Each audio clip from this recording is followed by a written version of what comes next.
Mine's working. Can you hear me? Is yours working, Jenny?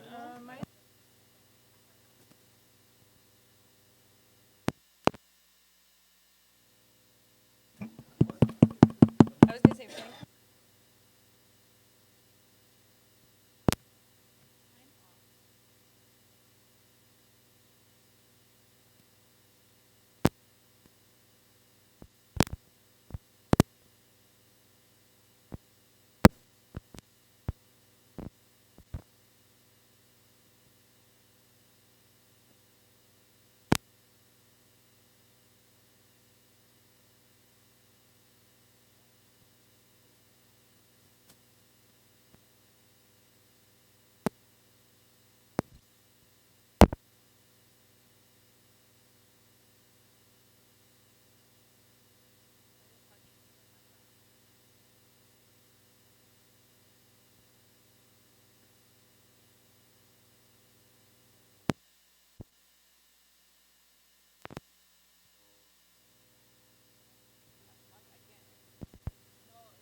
That's working.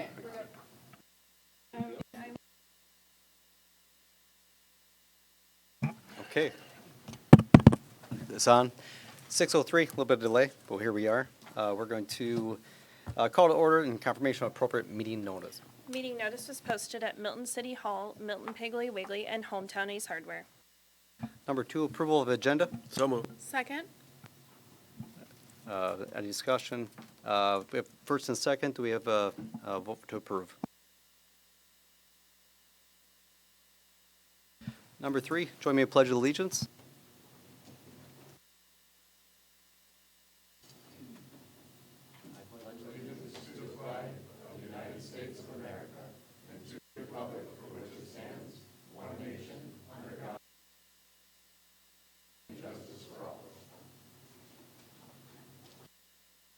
All right, number 4, public comments regarding items which can be affected by city council action.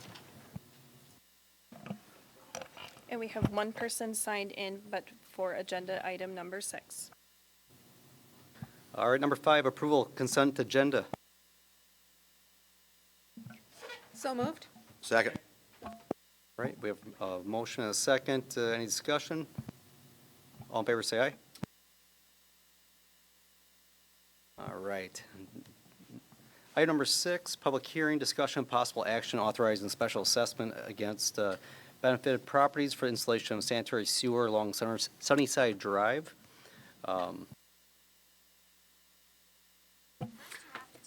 This is to consider a resolution confirming and levying special assessments for utility installation along Sunnyside Drive following a duly noticed public hearing. Water and sewer lines were installed along Sunnyside Drive to provide service to existing parcels within the city and to support future development south of State Highway 59. Pursuant to Wisconsin statutes, municipalities may levy special assessments against properties that benefit from public improvements.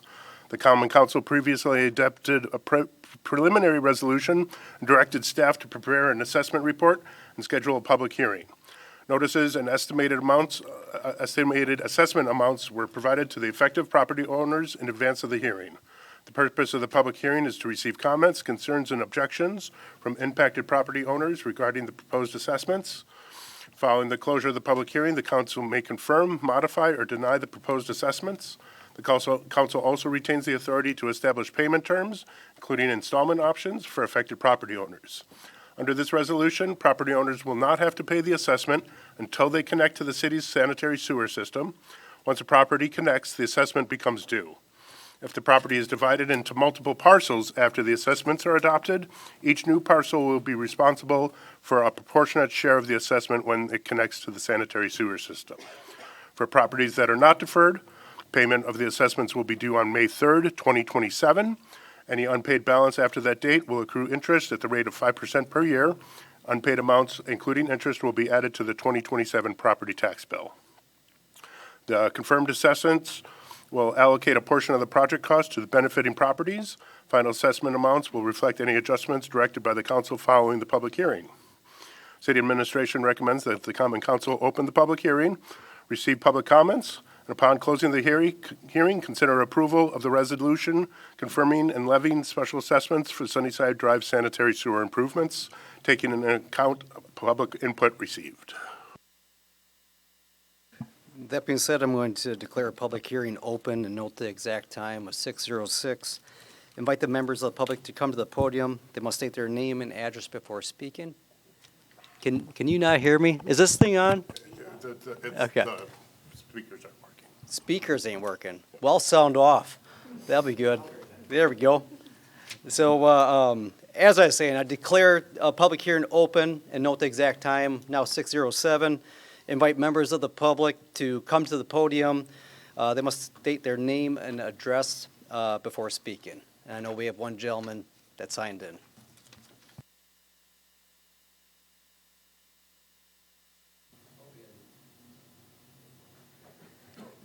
David Heth. You want an address too, or just 5026 North Tarrant, Milton? Representing Heth Farms Property, Heth Family Trust, and Dwayne Heth. I'm not in the township or the city on any one of these parcels, and I'm a farmer. I'm not sure how they are going to benefit me at all. And Mr. Heth, this assessment would be placed if and when you hook up. If you, 20 years from now, subdivide the property, sell it to a developer, then at that point, when they hook up to the sewer system, there would be that benefit. There would be no cost to you until that is hooked up. I hear that, but why should I be potentially assessed if I do happen to sell in year to buy year? It's your problem, it isn't mine, so why would you be assessing me as a property owner in the potential of assessing it at a further date? It would be assessed as of today. Yeah, so why would, it's not Because there's helping me. potential benefit there for you. No, I don't think there's any benefit. Okay. I've never sold land and said I'd give you more dollars if you had a sewer pipe there. And depends who and if anyone ever does build, they might want the sewer pipe there and you got it here, so what benefit is there? And until that day gets here, and that day hasn't been here on the one parcel for 102 years, so is it coming this afternoon? Probably not. But I don't want to be potentially assessed at my expense because I'm a landowner.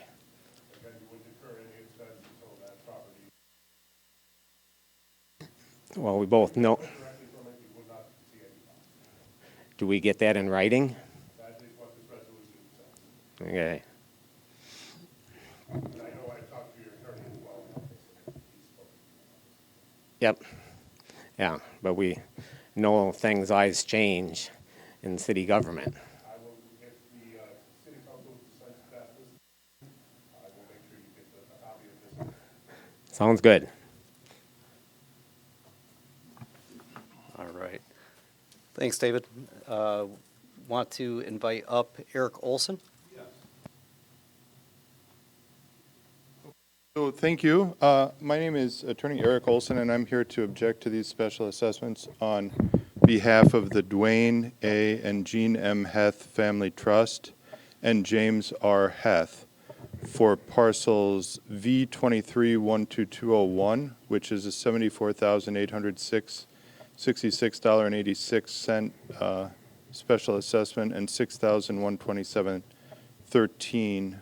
Or I'm sorry, that was the 6,127.13 is on parcel V23-122.01, and the $74,886.86 on parcel 6-13-259. And essentially, much like Mr. Heth just said, these are agricultural parcels with no plans in sight whatsoever to develop them, and they're not even annexed into the city yet. They're still in the town. So there really is no special benefit to these properties on the legal definition of a special benefit, which is something that's likely to occur sometime in the near future. I think it's hard to characterize this project as being a local project when none of the properties that are being assessed seem to want it. And then, to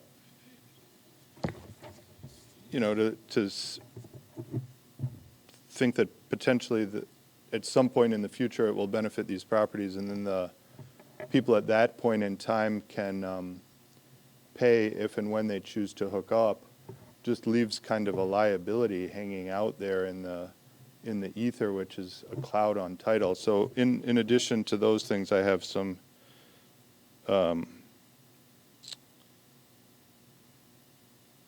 concerns also of how it was divided up, because it seems that the real intent of this project was likely to try to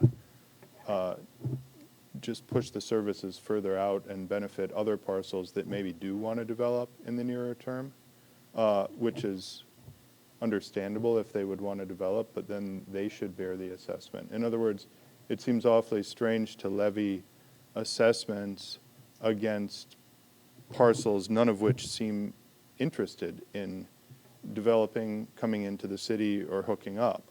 The two largest special assessees have just come up here.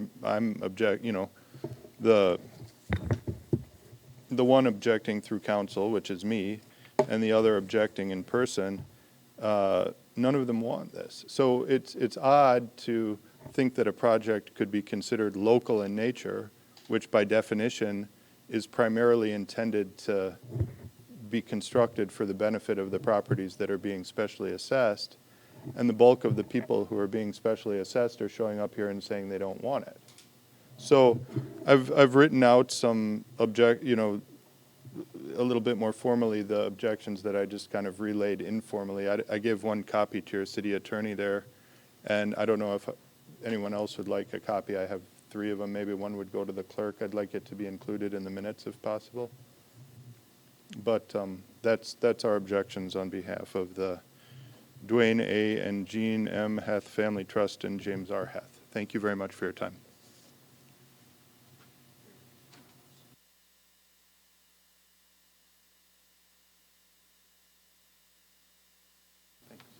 Thank you.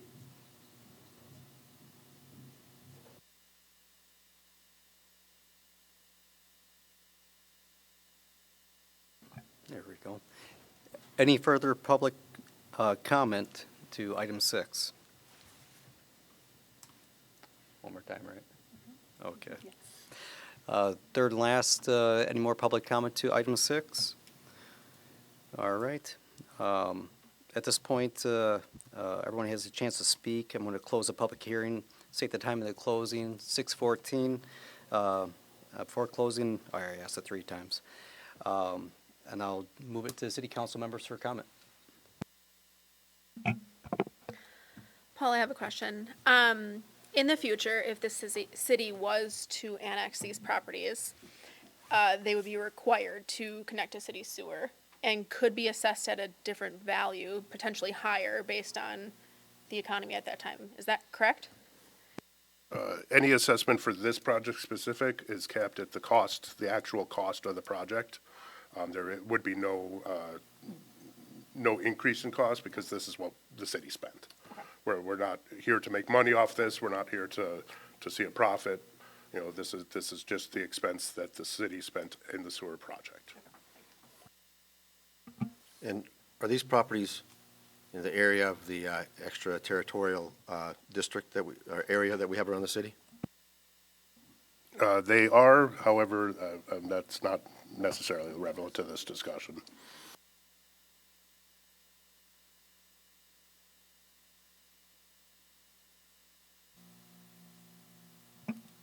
one good point that I hear is that, I'll speak up. One good point that I hear is assessing land that is not within the city of Milton boundaries. And I don't know, obviously it's been presented here, but like assessing a bordering place outside his jurisdiction, it just, is that just the normal situation that we deal with, or it just don't seem, and I guess I'm looking at council for further clarification of that.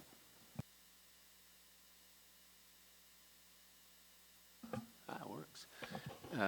The Common Council has authority to assess property that's outside its jurisdiction. However, that cannot be effective until such time as they're annexed. So unless the town were to consent to that, and that's not been requested. So it's not unusual for contiguous property or property that's close to a boundary normally it's contiguous because it runs into that, but it's not unusual. It's been done in the past by the city and has made the assessment contingent upon or conditioned upon annexation, and that's required by statute. A question, do you feel that there's any benefit to giving you a little extra time to review the paperwork that this attorney has handed to you, to come back to us to advise, or that, I guess I'm really curious as to how you feel about how much benefit you would gain as our city attorney to advise us if you needed some time to look at that paperwork? Well, yes, I guess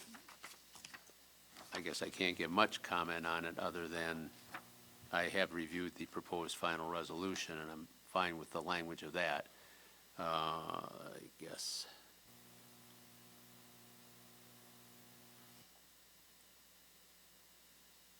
The only, I guess, right now it provides that it's deferred until such time as they connect to the sanitary sewer system, which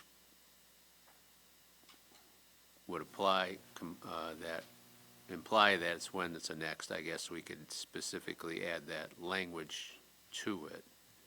I don't think we have that in there right now, do we? Okay, so we can add that to it, since some of it's outside of the city, but,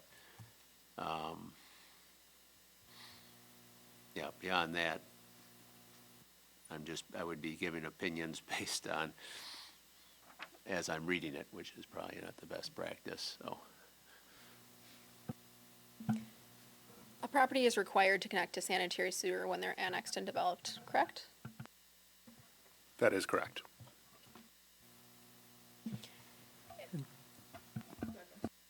For clarity's sake, just so we get a handle on the moving parts here. So these are costs that have already been incurred by the city or are planned to be incurred. And then these property owners will never see those costs if they choose to never hook up to the sanitary system, correct? Both of those statements are correct. And so the two sides of the argument that I hear is like, is we're saying, hey, Mr. Heth, like, if this is forever farmland in your family forevermore, then the family never ever sees a bill for this ever again. But the second part of their argument is saying that if they do ever want to sell it, this could make it harder potentially for them to sell if there's that known thing overhead. So if they ever wanted to sell it for development, it could be harder for them to do that potentially. And I think that's kind of the two things that we're weighing out here. I would, in response to that, I guess I feel that if I were going to develop that land, say 10 years from now or 15 years from now, I would much rather incur a bill from today's dollars than 10 to 15 years from now dollars. So it could actually be a benefit to going forward. If they, like I said, if they don't sell, they farm the land forever, no big deal. But I know if I were going to look at purchasing the land to develop it, I would rather pay a lower connection cost than the higher one. From my understanding, what Paul said, that is a fixed cost. So like it wouldn't go up, whatever the assessment is. So, but like if I heard you right, Ken, I just want to make sure I understand what you're saying, is paying a lower cost. I guess if it's a fixed cost and it would never go up, how is that lower? I just want to make sure I'm understanding you. Because things only go up in value, and you can't prove that wrong. That's just the way it works. And so if you could buy something, if I could buy a house today for what I paid for it, making the money that I make now for the cost that I bought my first house, I would be happy, because it always goes up.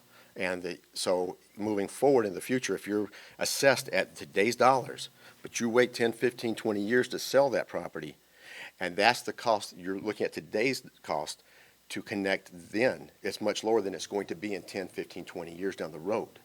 It's going to be much more expensive, so it's going to be more of a benefit.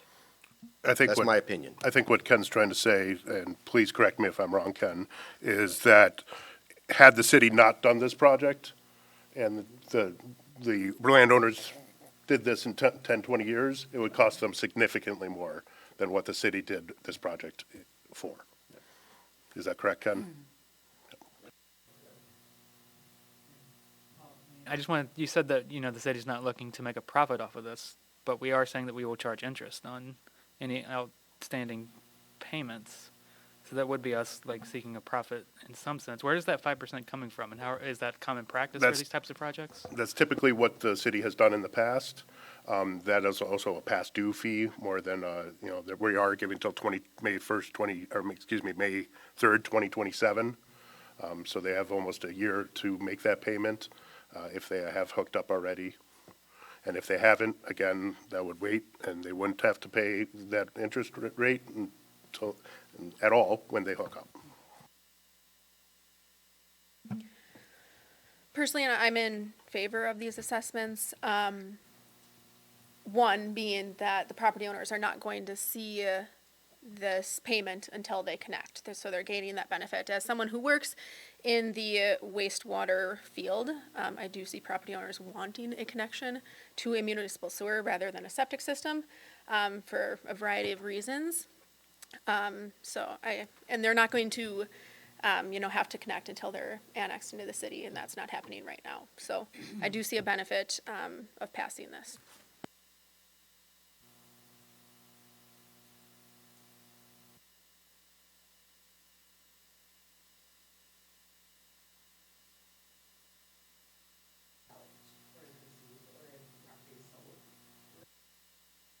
Sale. If the property is annexed, typically it's done by the owner. I've never been involved in a forced annexation. Okay.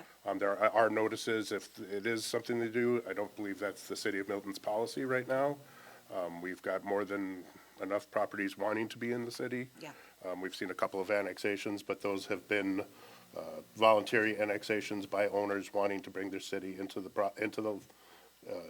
city, wanted to bring them from the township into the city. One of the properties Mr. Heth sold a couple years ago wanted to be in the city and wanted this sewer. And he got value off of that, that the fact that there would be sewer in front of that property. Sure. So, I just want to understand I have a question actually for clarification.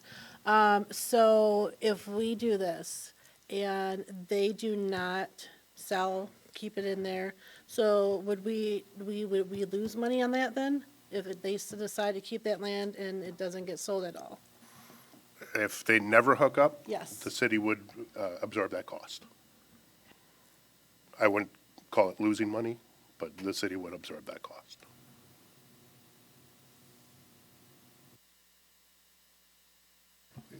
In fact, we already have absorbed that cost. We've already paid for it.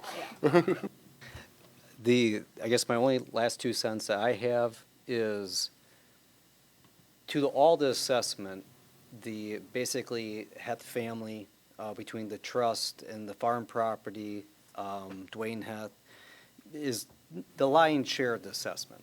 And we're hearing from representatives of it. They submit some new information for us to review. And kind of going back to your original thought and question, Ken, is taking some time to absorb information. And I think just take some time to sit back and us doing our own due diligence and discussions. Is there any reason of forced timeline or of moving this now than a little bit down the road?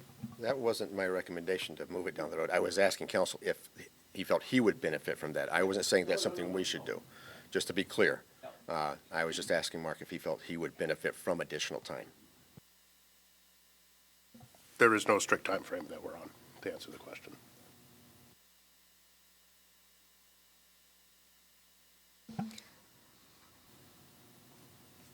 Like our city attorney said, and he can correct me if I'm wrong, please, it would be based on opinion and not, he has reviewed this already, so I don't know if it's necessary to re-review it. Yeah, and I think, well, I know Ken's question was in reference to reviewing the printed objections that council has filed today, which I've just seen. That's what it was. It wasn't in reference to the resolution itself. That's what he was asking me about. There's a number of them which I've just seen today, and I just noted that to date, I'm satisfied with the resolution, other than, based on the discussion, I suggested that we can add to the resolution also that in addition to being conditioned upon hookup, that's also conditioned upon annexation, because that's required by statute anyway. But again, it's up to the council whether it wants to act now or later, but I think just want to clarify what Ken's question was in that regard. Any further comment?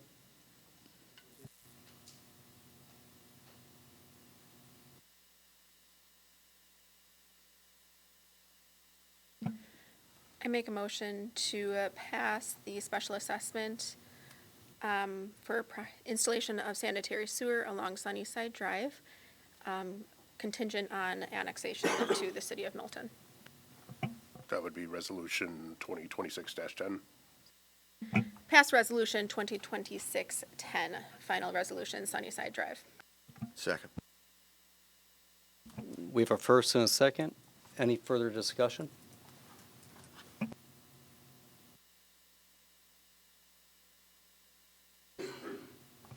All right, we'll move that to a vote.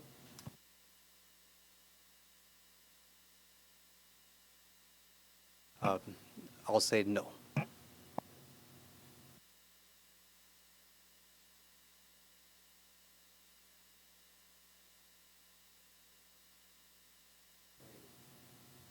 Moving on to item number 7, discussion and possible action of the formation of an ad hoc committee for intergovernmental negotiations.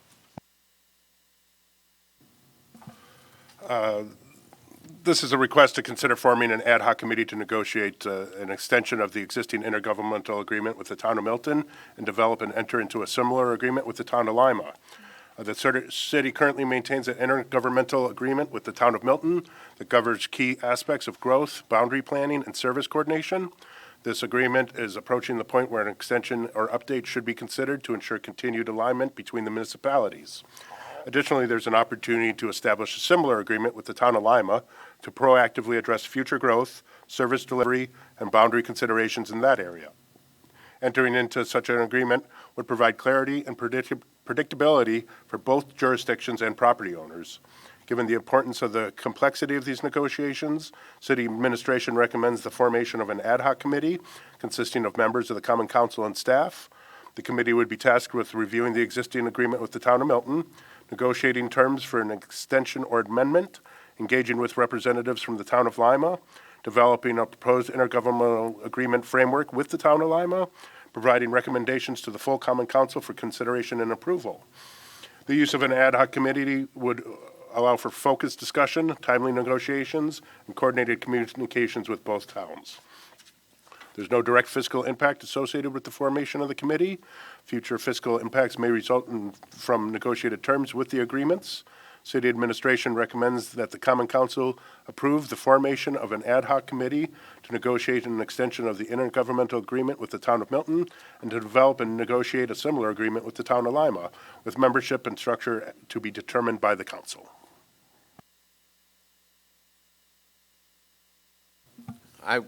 didn't know we didn't have an agreement with the town of Lima. So I'm all for this. I personally, guys, I think it's completely necessary that we have an agreement with every bordering township that we have. So, and if it's, I'm assuming, Paul, that it's coming up time then to readdress the one for the town of Milton? I have spoke with the town chair a couple times about it. They are amenable to negotiations right now. The agreement's not due for 2 years, but if, We don't want to seems start like it would talking be a in good 2 time to years. talk. Yeah.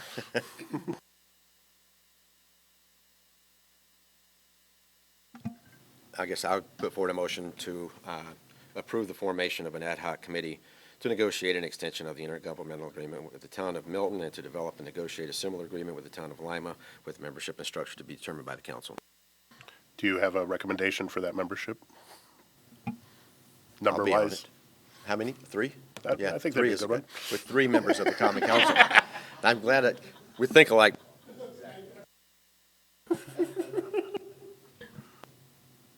Second. We have a motion and a second. Any further discussion? We'll put the vote.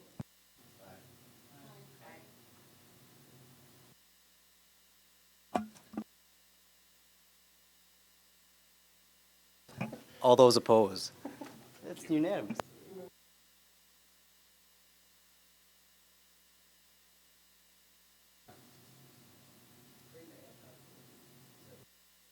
If you'd submit your names to the mayor, he'll select those at random, he's told me. All right.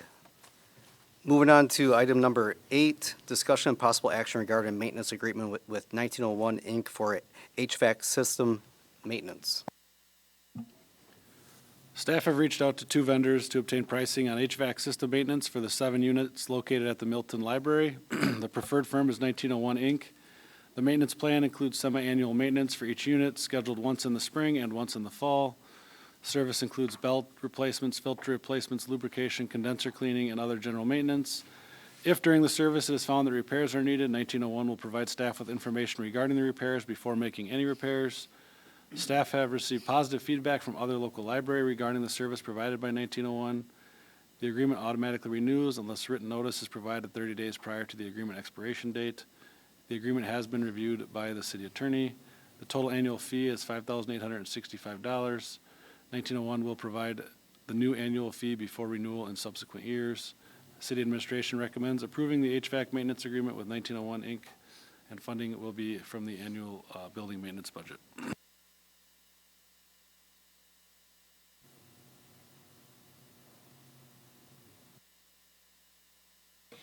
Where are we at with the new HVAC system? So this.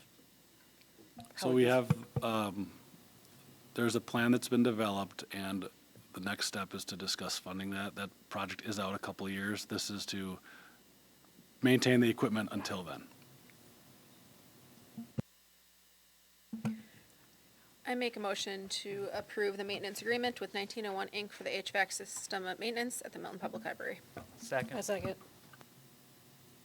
I have a first and I have a second. Any further discussion? There be none, we'll vote to vote. All in favor, say aye.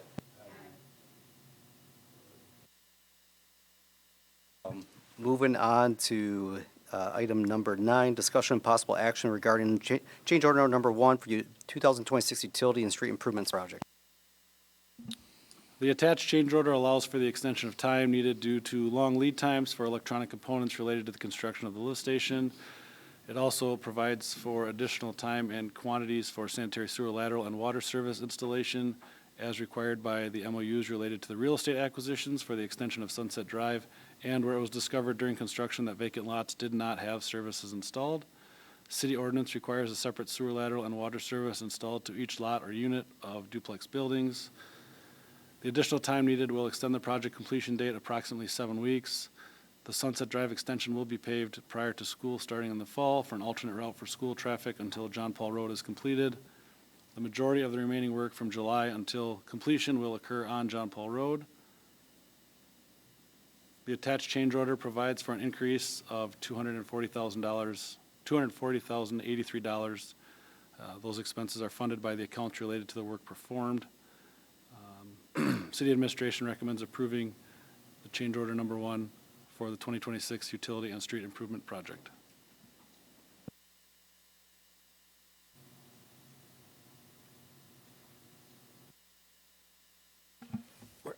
How was and it may seem obvious, but I'm missing,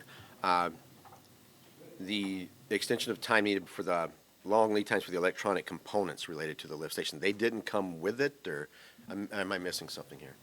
So when the project was put out to bid, it did have a very tight schedule, and we knew that. There is an opportunity to maintain the schedule, but it would cause some other challenges for staff that, as far as operating, we have 2 lift stations that have to go offline, and this one is going online. And to coordinate all of that, the best solution for operations is to extend the project completion date and allow for these parts to come in. So the new lift station could go online and be fully in service prior to disconnecting the existing lift stations. The contractor has done a good job of working with the school traffic throughout, March, April, and May, and into June now. And with the completion of the sunset extension prior to school in the fall, I feel the impact will be as minimized as possible to school traffic with the work being completed on John Paul. But again, related to the lead times, I think it's in the best interest of the staff and the wastewater utility to allow for this change order so that the new station can be fully in service prior to taking the existing stations offline.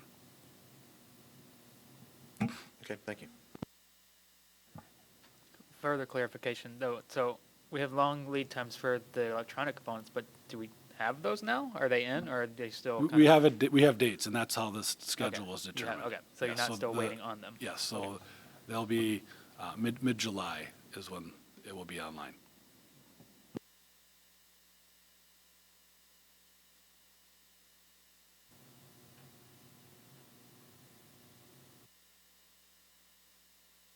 I guess I would recommend approving change order number 1 for the 2026 utility and street improvement project. Second. We got first and a second. Any further discussion? There being none, we'll put to the vote. All in favor, say aye. Aye. All right, unanimous vote.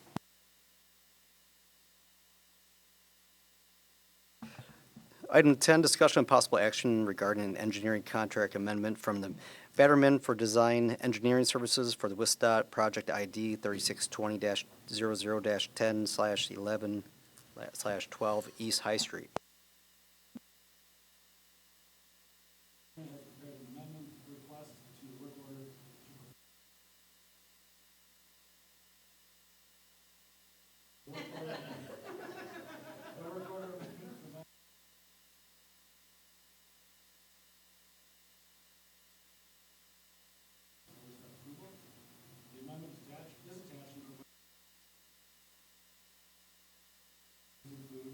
Additional topographic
he can help answer questions related to what the parcel, the largest part of the change is related to the real estate acquisitions for the cost of the project.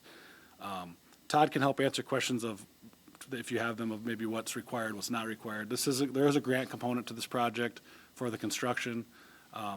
So there are some things we have to do, but there is other things in here that are part of, strategic planning goals with sidewalk installations where they don't exist, looking at trying to add bike lanes. Again, staff takes that approach because that's the goals, but ultimately it's the council's decision as to if you want to proceed with those items as well. So yeah, we'd have a discussion, I guess, and again, Todd can help answer questions, I can answer questions, and really just seeking direction on how the council would like to proceed. I have a quick question. When we refer to page number 2 of the amendment request, and it's specifically the Janesville Street intersection traffic study, and it talks about in the request that these will typically a weekday, Tuesday, Wednesday, or Thursday from 6 a.m. to 7 p.m. by Taddy. I'm not sure what a Taddy is. But for anybody that's ever tried to drive High Street in those areas, either at John Paul or over by Janesville, that's not always the best time to actually get a true sense. I mean, when you get up there on a weekend, when there's events going on at the high school and over at Schulberg Park, and are you guys taking into account those traffic patterns as well? That I know, and that goes year-round. It isn't just summertime. You can go to the high school at any one time on a weekend, and it's full. I don't care what time of year it is. And then when all those events let out, are we looking at anything other than just a Tuesday, Wednesday, Thursday during the day when most people are at work anyway? I'll let Todd, if you don't mind jumping on that, if you want to head up to the podium, but Todd is the consulting firm, the sub-consultant. It's traffic, yeah, I think it's Traffic Analysis Design Incorporated, or something like that. They're the consultant who will perform the traffic study. Is this on? Can you hear me? Good enough? Stuff not on. Okay. I will talk loud. So the Tuesday, Wednesday, Thursday schedule for traffic studies, it's a standard traffic engineering, I guess I'll say, best practice. We avoid Mondays and we avoid Fridays because Mondays, some people take a long weekend. Fridays, some people take a long weekend. So we're looking for a snapshot of a normal day. But to your point, if this intersection is even worse on weekends because of events and whatnot, that would be something that I would convey to Taddy. And Taddy, by the way, thank you for pointing that out, that is a sub-consultant to us. The acronym is Traffic Analysis and Design Incorporated. So we call them Taddy, and I probably should have spelled that out. So they're following essentially the traffic manual as to best practices on when to take the studies, but when there are extenuating circumstances, they do adjust accordingly. So that's good information to add that I would bring back to them to say, hey, if we're looking for, because we're trying to catch peak hour, we're trying to catch, when is it bad, but when are we going to see conditions that are repeatable, consistent conditions and at high volumes. So that's a good note that I can bring back to them. So. Because one of our worst times, especially at the intersection of High and John Paul, is centered around those events. And that's really, when you talk to people in the community, that's really when they want some assistance there. The rest of the time, it's really not that bad, except every once in a while you get a jerk that sits in the middle making a left turn. Sure. So you can't make a right turn. And I would But other than that, Ken, I'll remind you that the Public Works, a TADDY study was done on John Paul and High Street. That was presented to Public Works. I think you were on that committee at the time.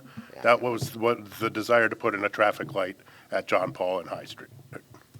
okay, thank you. And so that has been studied, that has been done, and the recommendation for Public Works was to go with that traffic light. This is for John Paul and Janesville, or excuse me, High Street and Janesville. Gotcha. And But it I also agree that mentioned- there's that But time. in the report, it also mentioned the intersection with John Paul, and that's why I was pulling it in. Yep, that was was for the Design of those signals. design of the traffic light.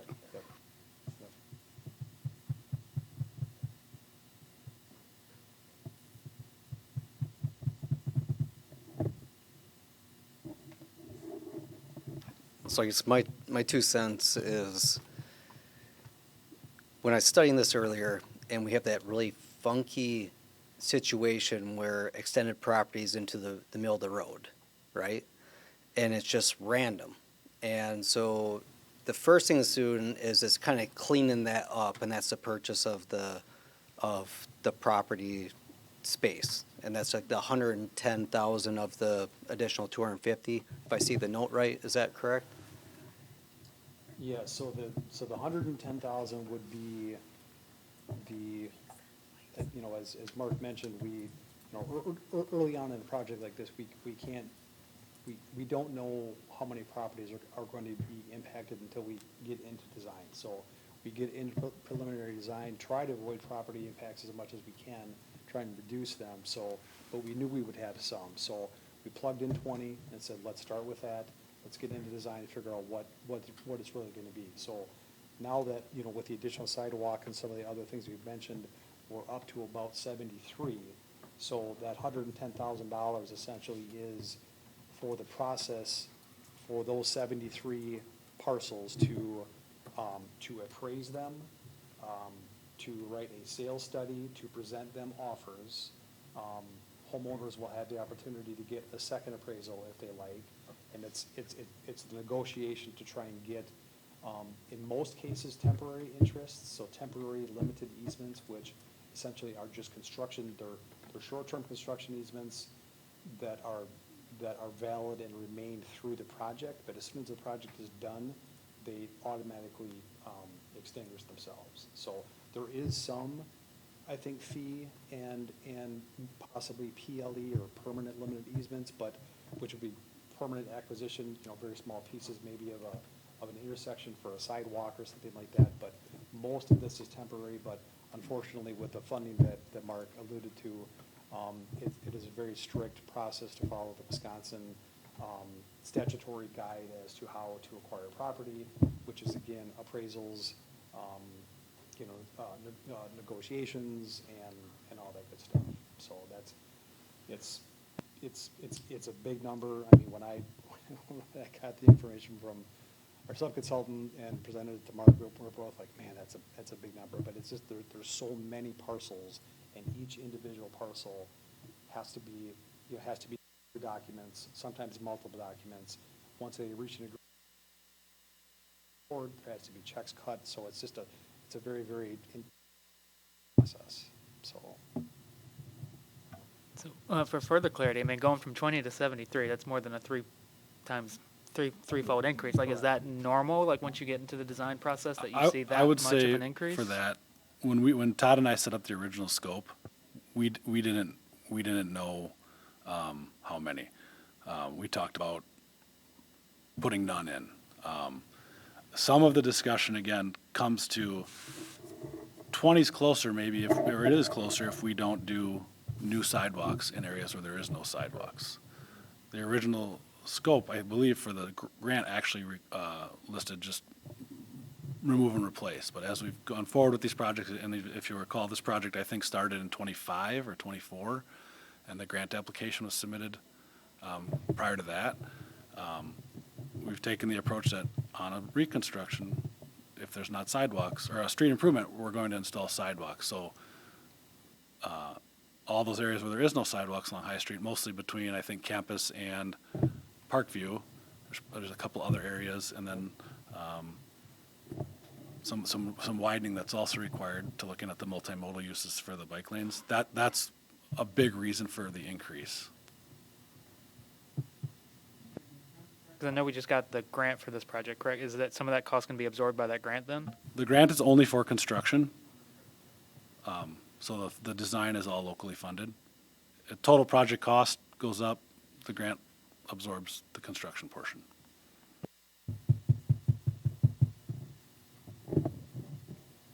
So follow-up question, Mark, is, let's say we go forward with this, and we go to every parcel, and we survey and assess every single item. And then basically you come up with a proposal of potential purchase, so that what I'm hearing, this could, further down the road shortly, we could have back to council like another $1 million to acquire real estate. No, and it's an estimate again, but, and Todd reached out to, I believe, the consultant for the real estate, and they provided an estimate of between 37,000 and 74,000 for the 73 parcels each, or total. So that was not 74,000 per parcel, it's for all the parcels. And that very much is it's a hard thing to target, but let's say, property owner Joe has a residential house with a 80-foot wide lot, and we need 3 feet off, we need 3 feet in his property, to do some grading. So nothing permanent is gonna change from a standpoint of we're not building anything in his property, but the contractor needs the extra backfill the new sidewalk and to plant grass and whatnot.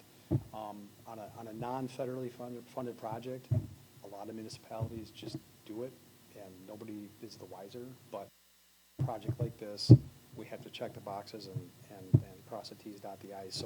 So that would be a TLE, or a temporary limited easement that might be, 5 feet wide by 80 feet long.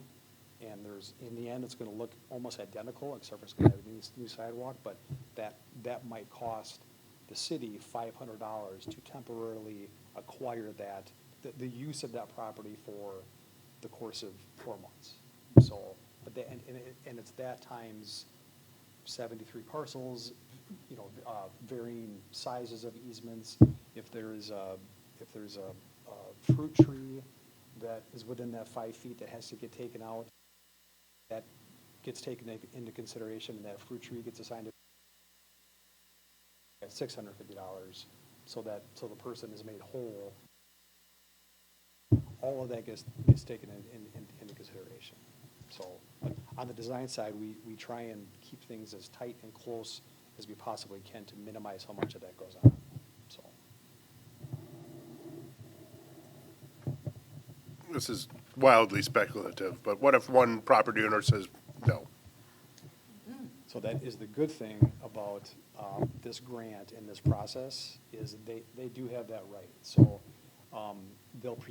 they will be presented with an initial offer. They have the right, they have 30 days to review the offer, and they can say, I would like a second appraisal. So a second entity then comes in and provides another estimate. So now they've got 2. They can choose to accept or deny the second one. If they deny the second one, then it turns into what the process, or the end result, is what's called a jurisdictional offer, or JO, and this is where we're getting into eminent domain. So essentially, the city, as the municipality, has the right to acquire it and will acquire it at some point. It might not make some people happy, but you will get the property. What we need, you will get it. The property owner, I believe, has 2 years to contest that. So then they can go through courts and say, you paid me $1,000, I think it's worth $5,000. And then that's where eminent domain by definition comes into play. So there is the chance of that happening nil because of the state laws that allow, public entities to do public road improvements and whatnot, and take property that they need in order to build the project. So, But then there is potential to add attorney fees onto this project. I mean, there is. I'm just making sure that the council Yeah, I mean, understands yeah, the whole and- gambit of what could happen here. There could be 1 or 2 or 5 people that are just absolutely, but again, we're not talking, we're not buying half acres, you know what I mean? It's like small pieces, so the likelihood, I mean, I've seen larger projects where we're purchasing fee, so permanently taking, but compensating, property owners for that. And there's been occasions that some people are just, you're not paying me what it's worth, even though it's all based on comparable sales, and there's a ton of paperwork to back it up. But they still have that right to say, you know what, I don't believe I've been treated fairly, take this to court. So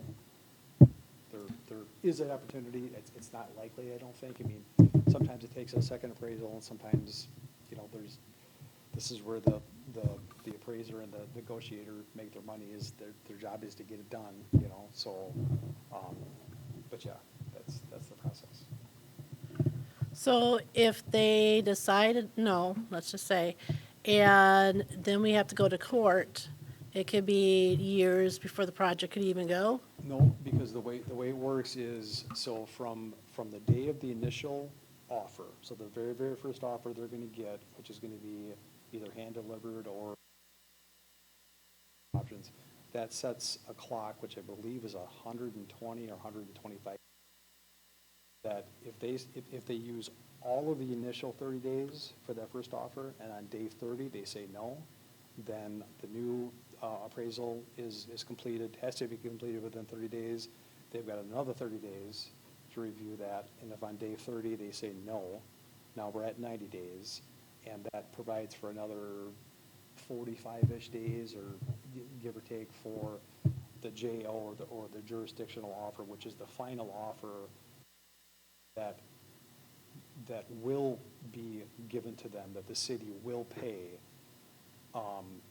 And they have to accept it, but they can accept it under duress or whatever, and just say, we don't agree with it, and at that time, they have 2 full years to do something about it. If they set time frame that the project will acquire what we need in order to build it, that takes time, and there's a schedule adjustment here too, to allow for enough time to acquire all those, and knowing that there's always a handful of property owners that are just, they're not in favor of projects, and they don't go quick. Some are like, oh, you're gonna pay me $500 to track on my lawn for a couple of weeks, give me the check, and it's done. So most of them will go that way, but just in case, and again, it just takes one. If one goes sideways, we've built in the schedule that time frame to make sure we can get it when we need it, so. So for curiosity's sake, so if they want to get that second appraisal, do they get to choose the appraiser? Or how does that work? The second Yeah, who pays appraiser, for it? the second appraisal is, that's a good question. I'm not the real estate guy. It's a good question. That's a good question, which I can follow up if need be, so.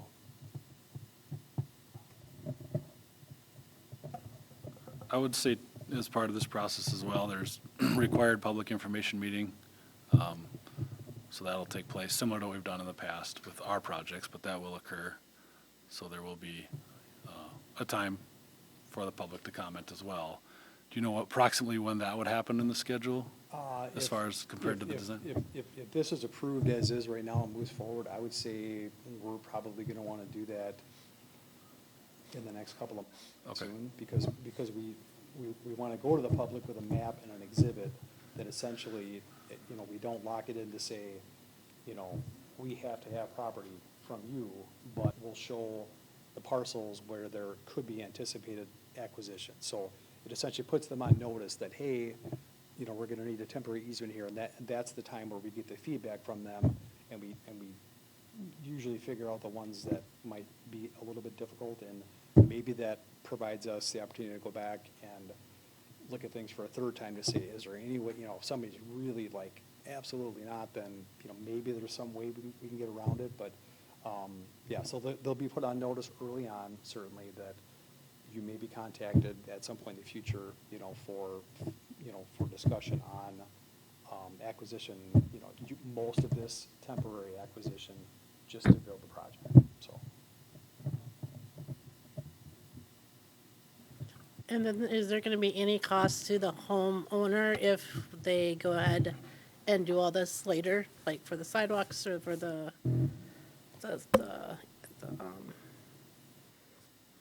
I'm going blank. Yes, thank you. For the what, I'm sorry? The sidewalk and, I'm sorry, what was that? Yeah, bike lanes. The construction costs, there wouldn't be anything for the sidewalks or bike lanes. The areas where there's new curb and gutter could be assessed potentially. I believe the areas where there's no sidewalk would all fall prior to the date that would allow for that to be assessed. And utilities exist under the street already, so utility assessments would also be highly unlikely, I think, in this project. So it would all be, for the most part, borne by the city, except for potentially that curb and gutter, or that section that doesn't have curb and gutter between Shilbrook Park and John Paul. Okay, because I know when moved to Plum Street, the year we moved in there in 2007, we just built and moved in and found out we had to pay for, it might have been the curbs and something else. I thought it was sidewalks, but I can't remember what they put in. Yeah, So I'm that was just probably wondering, it curb was and quite gutter. expensive. The city assessment policy has changed. It used to be 50% of the cost for curb and gutter replacement. That no longer exists. It's only in instances where it's a new installation.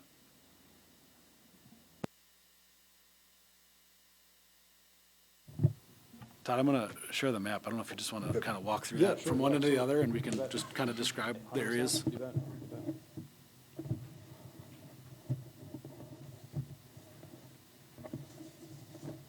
bet. As we look at these maps, Mark, can you, or you're about to speak on the maps, I suppose? I was gonna have Todd kind of walk us from, west to east on the project, maybe starting at John Paul. Just kind of describe, generally, it's very high level, but where some of the more impactful parts of the project could be as far as the real estate acquisitions. And then there's some other components of the project that are shown as well. Yeah, so, top of the map would be the west half of the project, bottom of the map is the east half, so the, kind of the match line there. So top left, John Paul Road and High Street, we've got a red circle there that is gonna be a signalized intersection now. With the signalization of that intersection, there'll be of John Paul Road, which may or may not need to be somewhat adjusted for, turn lanes, through lanes, things like that, so that general signal design gets authorized.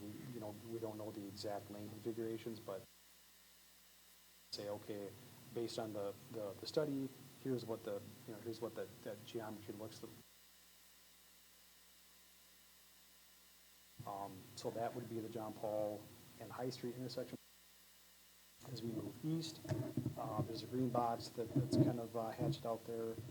That's the section of the roadway that's currently rural, so there's no curb and gutter section with this project. Again, early on, this was going to be a pavement replacement project only, where we were stripping the pavement and essentially the stone and then putting all that back. So this becomes a reconstruct, which includes some storm sewer design, additional effort there. As you move further to the east, past the school and to St. John's Avenue, you'll see a note there that says south side of the street, curb widening for street bike accommodations. So the roadway width from St. John's to the west to the rural section is about a foot too short to accommodate the bike travel lanes and the bike lanes and the new curb and gutter that within the existing curb and gutter. So in order to provide the bike lanes and to make this a consistent section all the way through, on the south side of High Street from, again, the current end of the urban section to St. John's, we're actually going to widen the road by and add that curbing. So that whole stretch of curb will come out, new curb will go in 1 foot wider out, so we can have bike. Dropping down to the lower left-hand side as we continue, moving to the east, we're showing, spot curb and gutter replacement, spot sidewalk replacement, and then once we get to Campus Street, so between Campus and Parkview on the south side, that's the gap that Mark referenced, that currently there is no sidewalk, so that's a sidewalk gap. So that gap is going to be this proposed amendment across the street on the north side.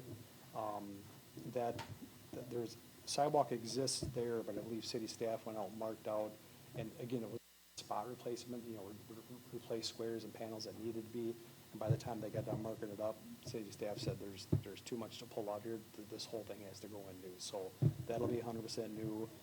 And then on the south side, from Parkview to Janesville Street, that sidewalk is in poor condition. I believe it's narrow too. I think it's a narrower sidewalk that doesn't meet current standards, so that would be removed and replaced, brand new as well.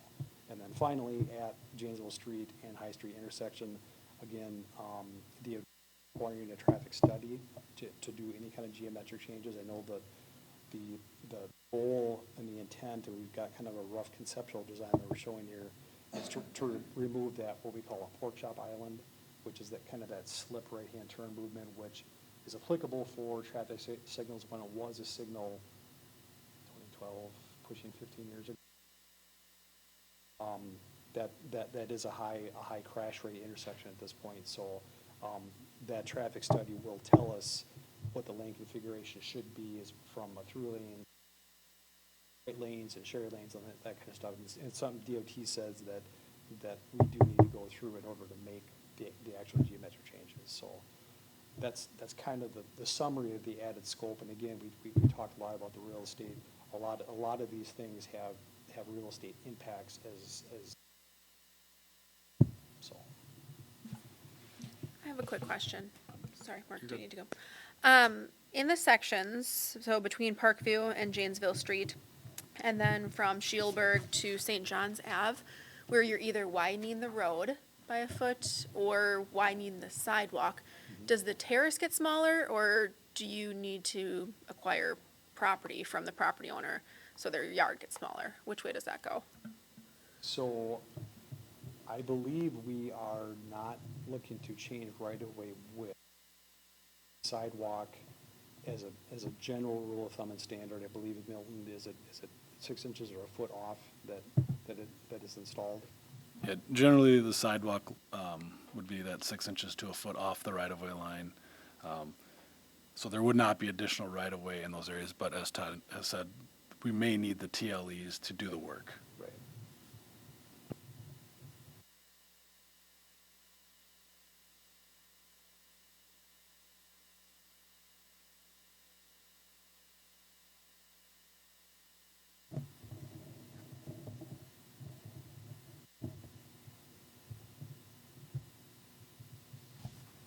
I got one question on the traffic light, the circles.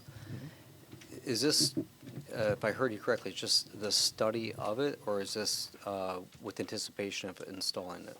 Yeah, so the study was authorized in the original contract, and again, it was a study to understand, should it be a signal, should it be a roundabout, should anything have to change? Study came back to suggest that there's heavy enough volumes and turning movements that it does need either a signal or a roundabout. And I believe the city selected a signal quite some time ago. So now in this fee, included in this fee is the actual design and development of the signal.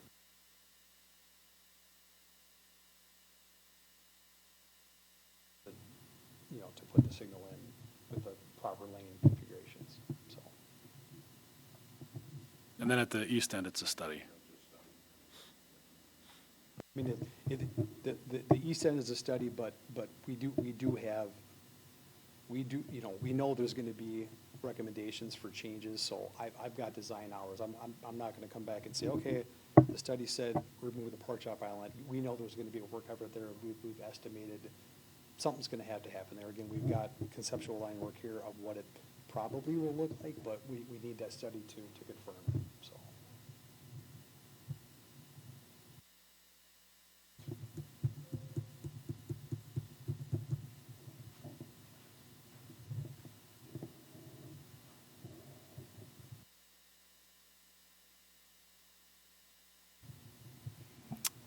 Any more questions?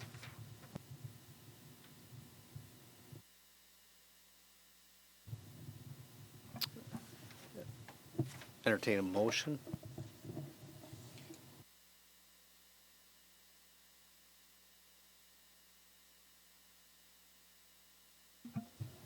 I would move to approve the engineering design amendment request 1 contract with Batterman for WISDOT project 3620-00-10 1112 East High Street.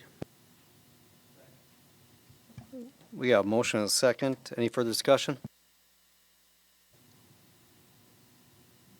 All right, well, hearing none, all in favor say aye. All opposed, I guess unanimous. I say. All right, moving on. Thank you, guys. That was, Thank you very much, appreciate it. thank you for coming. There's some definitely deeper thinking items tonight. Number 11, discussion possible action regarding the 2026 HMA preventative maintenance project. The 2026 HMA Preventative Maintenance Project base bid includes seal coating work, routing of cracks and joint sealing along several segments of roadways in Milton. Alternate 1 includes routing of cracks and joint sealing at Crossridge Park parking lot. Alternate 2 includes seal coating of Madison Avenue and North Clear Lake Avenue. Alternate 3 includes infrared asphalt repairs at 10 locations. The project was advertised for bids in the Janesville Gazette on April 29th and May 6th. 2 bids were received via Quest CDN bid on May 21st at 1 p.m. for the subject project. The bidders and bid totals are provided below, and a bid tabulation is attached. The bids submitted acknowledge the required items for a responsive bid. Staff is recommending the award of the base bid, alternate 1, and alternate 3 to Scott Construction, Inc. The fiscal impact, the 2026 budget did include $50,000 for this project. In addition, staff is proposing to use street maintenance funds as well as park funds for the Crossridge Park parking lot work. The total bids submitted for base bid and alternate 1 and 3 would be $66,898.77.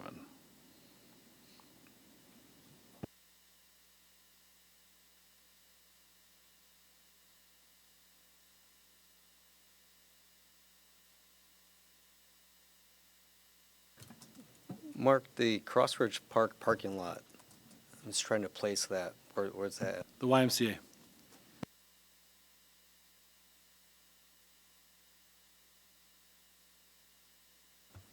I guess the question that I would have is, I mean, the additional almost $17,000 over the project budget, like, is there anything that you won't be doing because you're taking $17,000 out of We the do other include funds? in our operating budget, street maintenance funds for some of this work.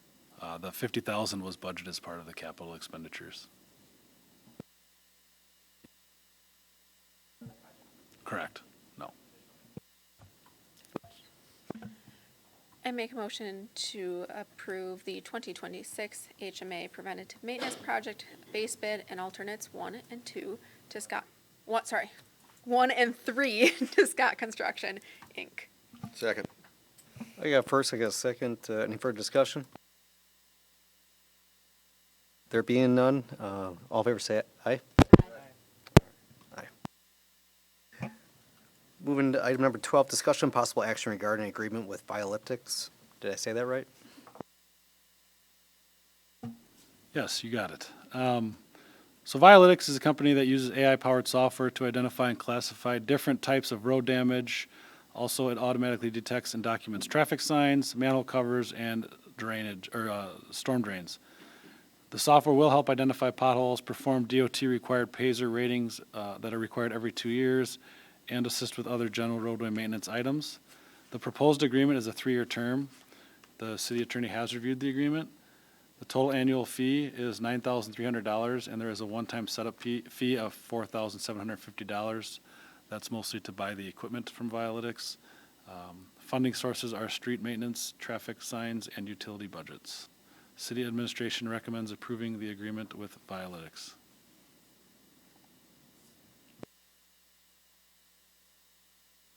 So, Mark, I'm assuming currently we just send people out to look at this? How is this being done without Violytics and AI? So we do not currently have a real thorough traffic sign inventory. So that's going to be a very big improvement for us to develop that. It'll also locate, let's say there's a tree branch in front of a sign. It'll flag that, tell staff, create a work order, or a direction to go repair that. Similarly with manholes, it'll find manholes that are sticking up, storm drains that are plugged. And then the other big component is the PASER ratings every 2 years. I'd go around and I look at every street. Now, we're just gonna put this equipment on the street sweeper, or another piece of equipment that's out routinely, and it's gonna gather all the information as part of our normal operating, procedures. Will it identify the manhole covers that are like 2 inches below the grade? It will identify some. I don't know if it'll get everything perfectly, but the big ones are the traffic signals or the traffic sign and the Pazer rating, so the roadway conditions. Thank you. I don't want to sound like an AI like doomsayer, but do we know what all kind of data they're is it collecting any additional data as it sweeps the streets and everything? And like, do we know what they do with that data? And like how they plan to use it and monetize it? The agreement does allow them the use of all the data they collect, or all the data that we collect. What is all of that data? It's a camera. What is it? What is collected strictly defined in the agreement? It's collect. I guess I don't know if it's because it's recording video. I guess it's anything that the video picks up potentially, but I mean, I could ask them for sure. And it does say in the agreement though that, I don't know if you recall that, but it does say any data they collect is theirs to use how they would like. So Second question. I mean, could we not just pay a human the $9,300 a year as like an LTE position to go around and do this work so that like I don't we pay think a it would human be. instead of a robot? I don't think you could. It's going to ride around on the street sweeper with as it's going around the city, and in order to have a human go collect all the signs, I don't even know if we've got 2,000 signs in Milton. I don't know. You're gonna have to have somebody look at every sign, indicate what the sign is, grab the location of the sign, and it's doing all of that. So, again, if there's concerns, that's totally understandable, I guess. I'm just generally more in favor of paying humans than AI companies. Part of this is replacing Mark's job. Well, It is replacing my Pazer rating efforts for sure, and it's improving upon the fact that we don't have a very good traffic sign inventory. Well, Herb Stinsky's no longer on the CDA, so he's got free time. Right?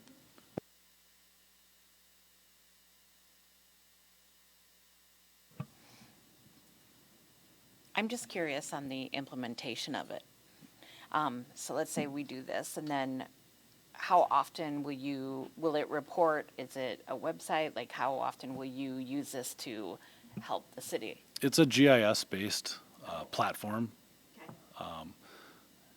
The sample we saw, you can watch. It's kind of like Google Street View in a way, but it's grabbing more or presenting more information from the data it's collecting. Yeah, and that device will be out again whenever that machine is out, whether it's on the street sweeper or on a different piece of equipment. So we'll be collecting data in real time as it's out there being used. So let's say, for example, I don't know, we change the speed limit again on Madison Ave. Like, the AI software would have the number of speed limit signs, so we would have to send someone out to count them all. We would just know and could order signs. Yeah, that's correct. It'll develop a map, and then you can sort the data or look at it in your office versus having to go out and do that. Mark, do you think that, you get let's say we approve this, you get the software, I assume they have a goal to have the whole city mapped out by end of next year, and then you use it for your own purposes of studies and improvements and all good stuff. Is this something that you see consistently using forevermore, potentially? I think the mapping of the city, if we say it that way, or collecting the data for the whole city, will be at whatever pace we do that at. So again, we do street sweep routinely, so we may have that all done within a couple of months. the more live data, again, would be like potholes, for instance.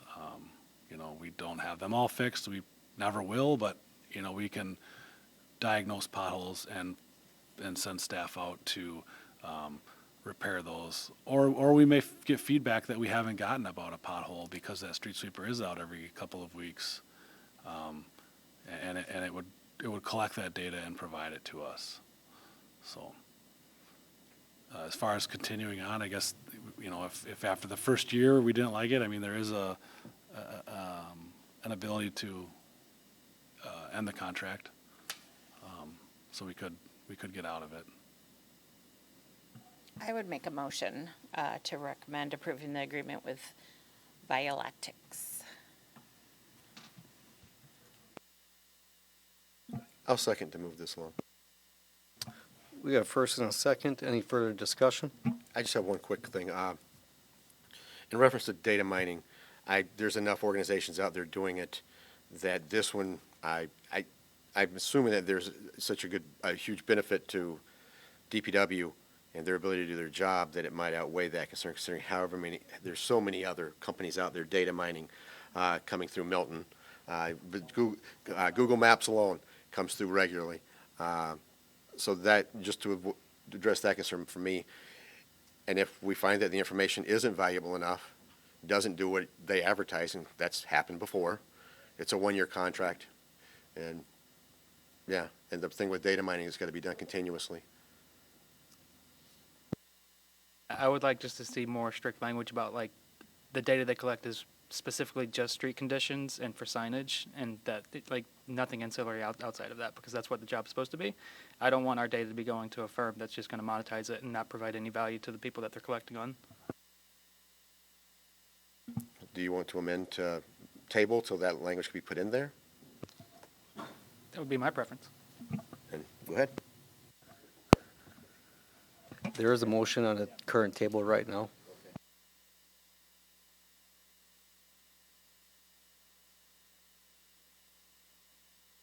And I would rather not approve this contingent upon something.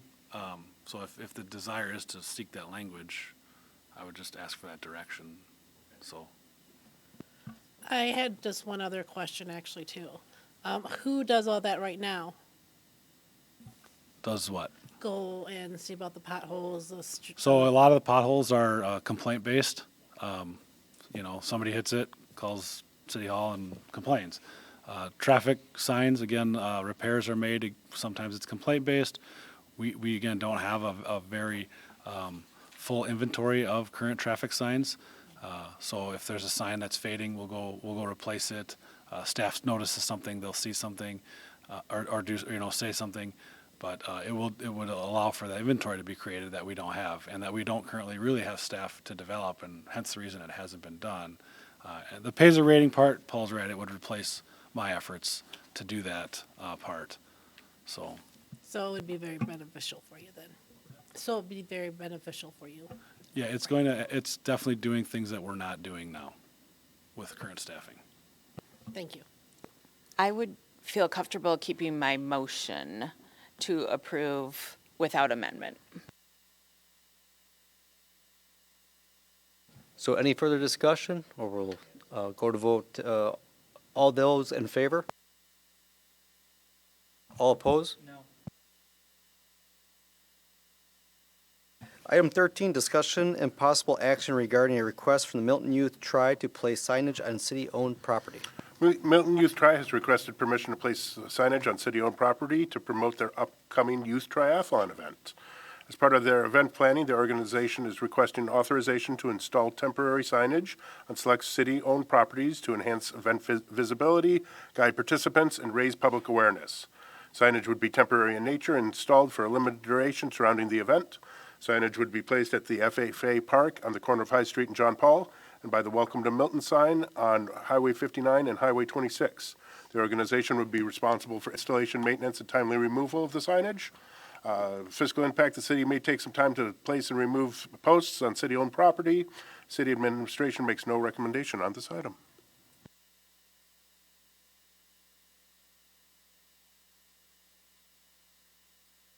Do you want me to give you some background? I would move to approve the request for the Milton Youth Try to place signage on city-owned property. I second. We got a first and the second. Any further discussion?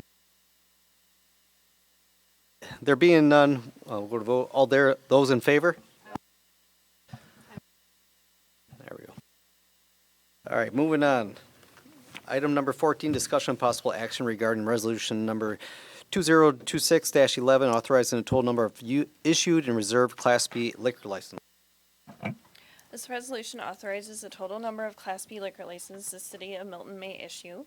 Per state statute, the city's base quota of 9 licenses was established in 1997. This was based on the calculation of population and number of issued licenses at that time.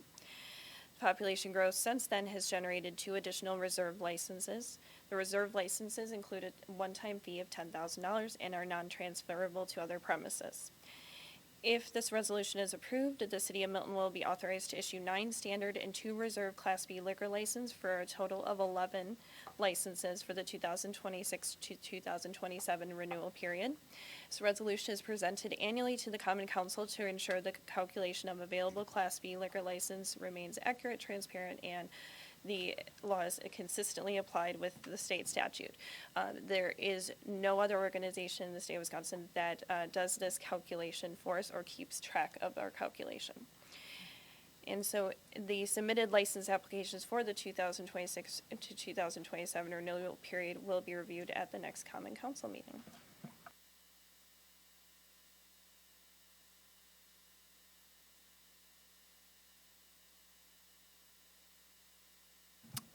Any questions or discussion?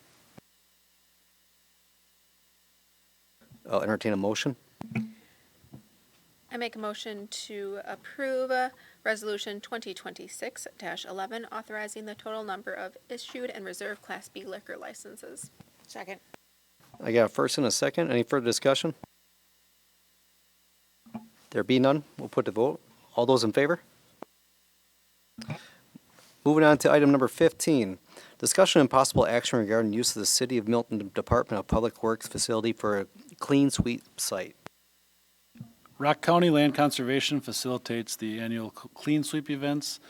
Generally, there's 2 events every year that are planned. This year, there is an opportunity that has been discussed, and it could be hosted in Milton. The last event hosted in Milton was in 2023. If approved by council and Rock County Land Conservation, the event would be hosted at the Department of Public Works facility at Northside Drive. There will be approximately 6 hours of staff time for a couple of staff, included to set up and take down the clean sweep traffic control, as well as assisting with registration and checking in of customers. Staff seek direction on using the City of Milton Public Works Department for a clean sweep. And again, this is not guaranteed to happen, so if council is in support of this, I would present that to Rock County Land Conservation, who asked if we would be interested, and then it may or may not happen depending on if that third site is is actually a possibility once they are finalized with their information for this year. I'm a huge supporter of Clean Sweep. You've utilized it myself. I think it's great to bring it to Milton. Get rid of any hazardous material that shouldn't be down our stormwater drains, heaven forbid, our sewer system, anything like that. So, I mean, minimal staff time, thanks to Public Works for potentially offering your staff. So I make a motion to approve the use of City of Milton Department of Public Works facility for a clean sweep site. Second. We got a first and a second. Any further discussion? There be none, we'll vote. All those in favor? Moving on, item 16, discussion and possible action regarding the Compliance Maintenance Annual Report, CMAR, and resolution number 2026-12. The CMAR is an annual report required by the Department of Natural Resources for publicly and privately owned domestic treatment works. It is a self-evaluation tool that promotes the owner's awareness and responsibility for wastewater collection and treatment needs, measures the performance of a wastewater treatment works during a calendar year, and assesses its level of compliance with permit requirements. A point total is used to measure compliance Our grade point is a 3.95 on a scale of 4. The ranking below 4 resulted from a user charge system review having not occurred within the last 0 to 2 years. This has been consistent with the last several CMARs. We've scored highly outside of that indicator. Milton is in the voluntary range for improvements in all sections except for financial management, where the improvements would be recommended to have the utility rate review. The treatment plant staff, again, I would just commend them. They do a really good job with our plant. It's an old facility. It's been modified and rehabbed several times since its creation in the 1920s. It's still working on some of the original parts are still there. So they do a really good job with maintenance, so it's nice to see the high score here. But as part of the requirements from DNR, the city administration recommends approval of the CMAR report and resolution 2026-12 for submittal to the Department of Natural Resources.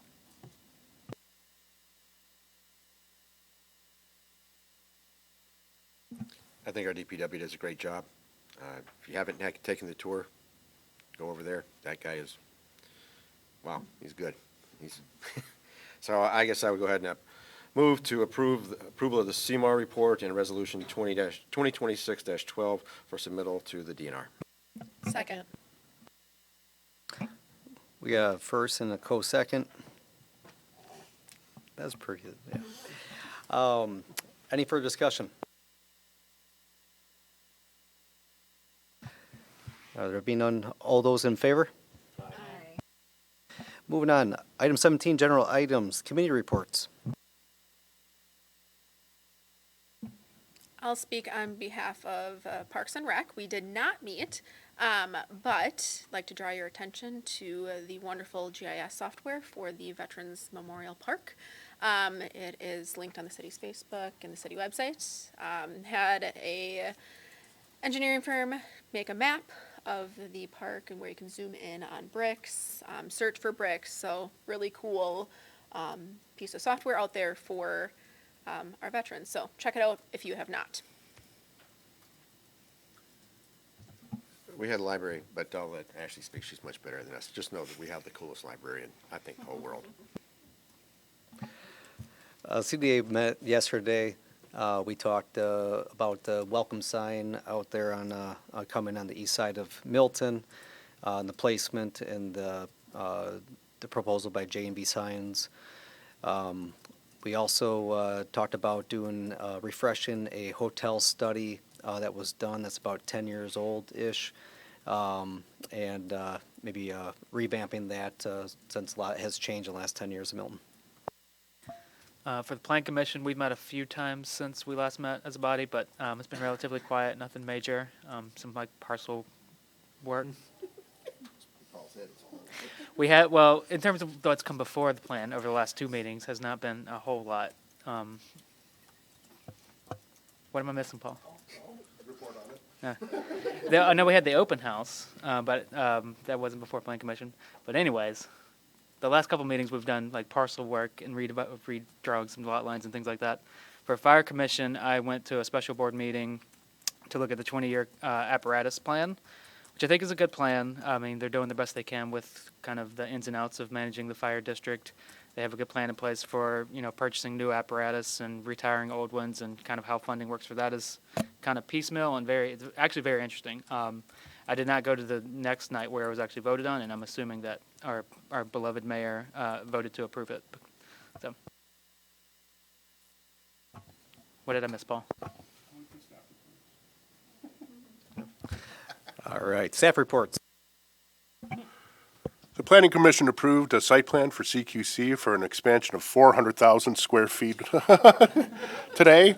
That's more than doubling their footprint out there in the business park. That's a huge investment into the city of Milton, and really happy to have that happen. They also approved a 90,000 square foot site plan for IHT for storage units out in the business park on a parcel owned by IHT, which is also Carl's place. So that's a parcel that they already owned, making taxable improvements there. City hosted a meeting with the public and Next Generation to discuss their potential residential development. That was an information session that Next Generation asked the city to host, and we had that meeting last week. It was well attended. I think there was a really good positive communication, back and forth, questions and answers. I really think they've got a good plan. There has not been a formal submittal yet to the city, but I think they're on their way to doing so. And I think there was a general feeling of acceptance amongst the public. So that was real important. Just yesterday, I received another industrial development expansion for Headhunter Bowstrings over on High Street. So that's going to be in front of the Plan Commission in the next couple of meetings as well. Keep on rolling around with development. It just keeps happening. And so it's a good time to be in Milton. I will amend my statement and say we have not that much controversial thing from the Plan Commission. That sounds better. Yeah. Because the Plan Commission meeting went very quick today because it was like kind of made sense that those projects, so it wasn't controversial at all, which tends to be for Plan Commission things.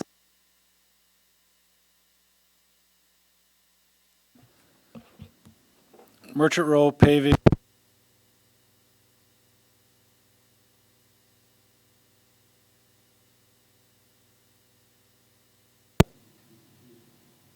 Before they do surface, the John Paul Road, Stearns Road, Sunset Drive, and the lift station project, we talked about that a little bit earlier, but that project has been going well. They're looking to have the Sunset Drive extension paved with binder within the next, I'd say, week and a half.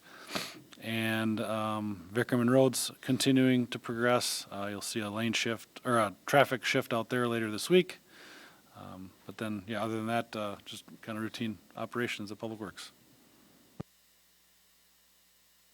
So last night at Library Board, we did discuss our HVAC and elevator issues. So we're still working on those. I did present a plan that I have for our lower level of the library to create another programming reservable space for the library and the community. So far this year, our meeting and study rooms have been used over 600 times at the library. So having a space for people to use is definitely a need. And we have the space in the lower level to create another bigger space. So hopefully that will be coming along this year sometime in the fall. The library is also starting its community-wide read of The Wizard of Oz. So if you have yet to read that book, the summer will be the perfect time to do so, because we're inviting all community members to read it. We have several book discussions scheduled throughout the summer, and then also a whole bunch of programming, of course, at the library. One program I do want to mention is this Saturday, we're doing a tattoo fundraiser at Tattoo Obscura in Janesville. You can get a library-themed or Wizard of Oz-themed tattoo, and $40 of each tattoo goes to the library. So I'm going to get a new one right here. I'm very excited. But all of our programs can be found on the library's website. And then we also have yard signs, we got show and tell, that you can come pick up to help spread the word about the community-wide read. I'm hoping I can put one outside here. Okay. But we have some available at the library. So please come join us in reading this book and doing all the fun programming that we have. Current vacancies for the City of Milton boards, committees, and commissions include the Community Development Authority. We are looking for a Milton High School representative. Parks and Recreation Commission, there is available middle school member. And Zoning Board of Appeals, we are looking for an alternate. The next election is scheduled for August 11th, and absentee ballots will be mailed out by June 25th, earlier if we receive them from the county. And then after a request this week from the city's assessor, our scheduled board review of July 29th is expected to be delayed till early August, possibly August 5th, depending on the availability of the board review members. And that's all I have. Thanks, Jenny. All right, team building exercise. Thought long and hard for this one. So, last week at school, and I thought favorite memory or special moment that was your last week of any particular grade or school that you were at. So, memory or special moment of the end of year. Personally for yourself, growing up.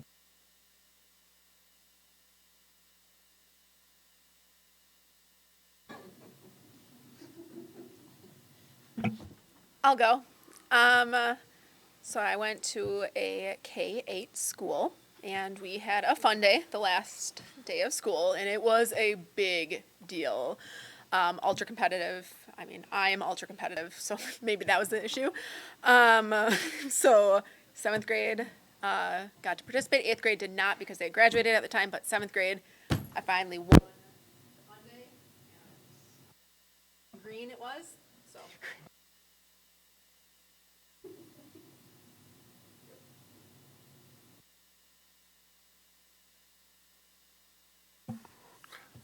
I'll go with a somewhat embarrassing story.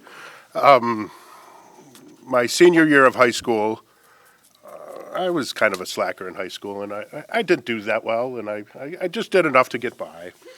And there was a point in May when my mother asked me, Paul, I'm going to be sending out graduation announcements. Are you really going to be graduating? And I said, yes, Mom, I will. And the smile on my face and on my mom's face when I walked across that stage for my high school graduation was fantastic. Of course I was going to graduate, Mom. I knew where that level was. Mine mimics Paul's. I was not a great student either. Questions similar were asked, and again, yes, finally just leaving, and graduating and going off in the military and knowing that I had my plan. And I was just getting the heck out of Dodge.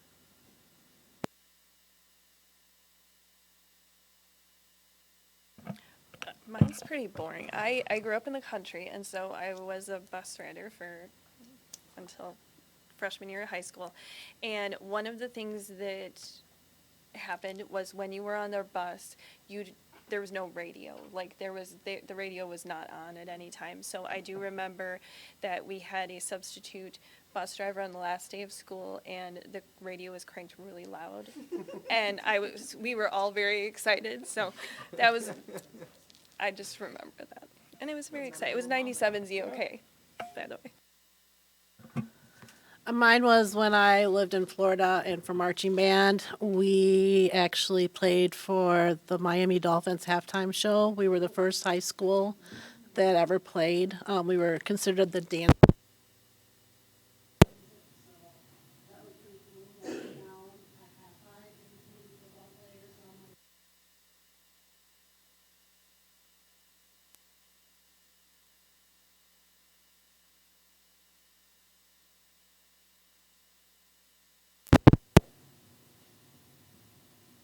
We had a tradition in my high school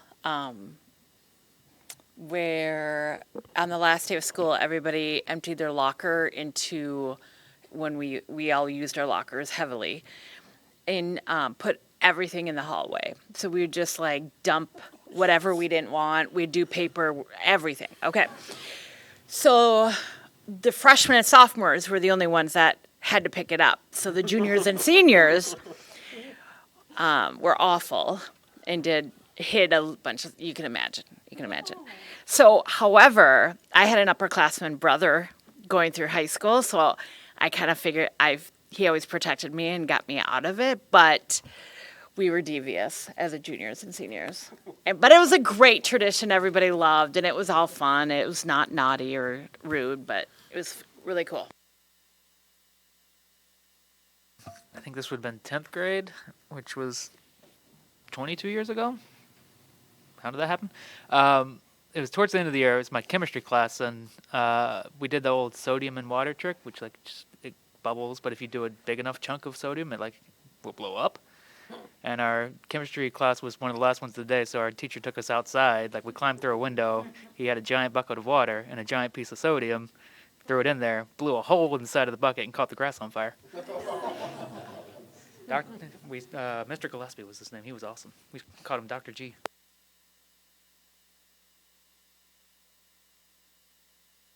I'll go.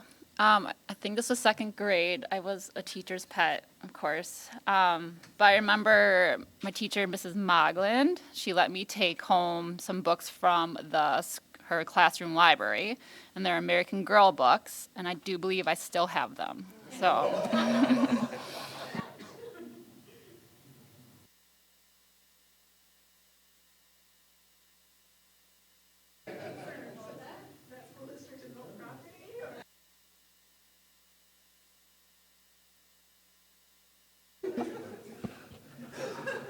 the only thing I can really remember is just being excited for the next chapter, both high school graduation and college. I just remember looking forward to the next thing. Like I look forward to going to, after high school going on, and I look forward after college, going to start my career.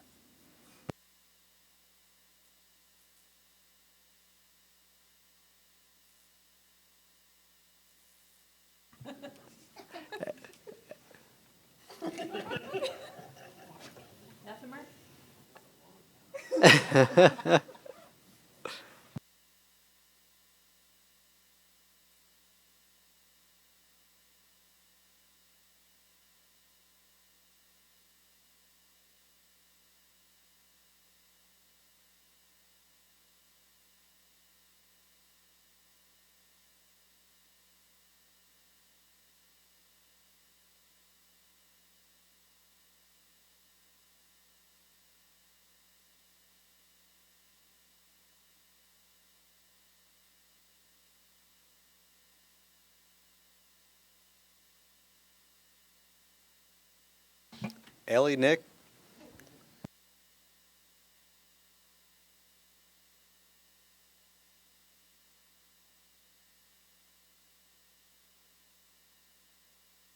But our junior year is actually when we started dating.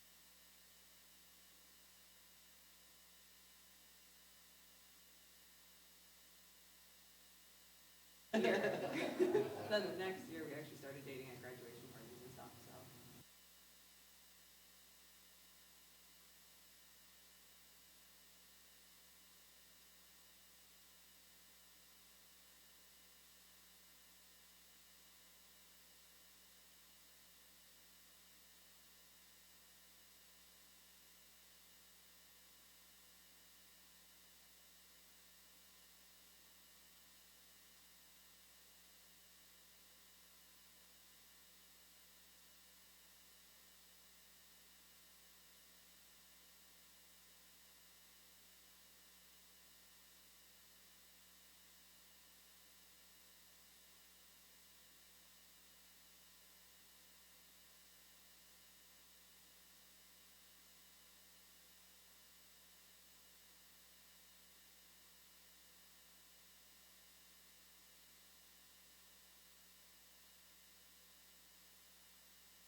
Next, item 18, next meeting date, June 16th, 2026. Number 19, entertain a motion to adjourn.